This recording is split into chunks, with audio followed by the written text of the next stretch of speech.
Ever pondered the art of crafting the perfect steak? It's a culinary quest that has puzzled many, and today we're going to unravel this delicious mystery. Picture the perfect steak. It's seared to a beautiful golden brown. The inside is juicy and tender. The outside has a satisfying, savory crust. The aroma is mouthwatering, and the taste, absolutely divine. The first step in achieving this culinary marvel? Choosing the right cut. Ribeye, sirloin, or filet, each has its own unique flavor and texture. The key is to choose a cut with a good amount of marbling. That's the little white flecks of fat you see in the meat. This fat melts during cooking, infusing the steak with rich, succulent flavor. Next up, seasoning. A generous sprinkle of coarse salt and freshly ground black pepper is all you need.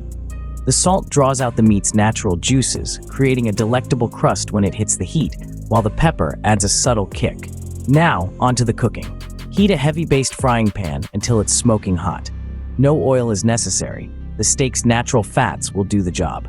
Place the steak in the pan. Hear that sizzle? That's the sound of flavor being locked in. Timing is crucial. For a medium-rare steak, 2 minutes on each side should suffice. For medium, 3 to 4 minutes per side. Always remember to turn the steak only once to maintain its juiciness. After cooking, rest your steak. This allows the juices to redistribute throughout the meat, making it more tender and flavorful. A good rule of thumb is to rest it for half the time it was cooked. Lastly, slice against the grain. This shortens the muscle fibers, making the steak easier to chew and more enjoyable to eat. To recap, crafting the perfect steak involves selecting a well-marbled cut, seasoning simply with salt and pepper, cooking in a smoking hot pan, timing it just right, resting after cooking, and slicing against the grain. Follow these steps and you'll have a steak that's nothing short of perfection. So, there you have it. The secret to a perfect steak isn't so secret after all.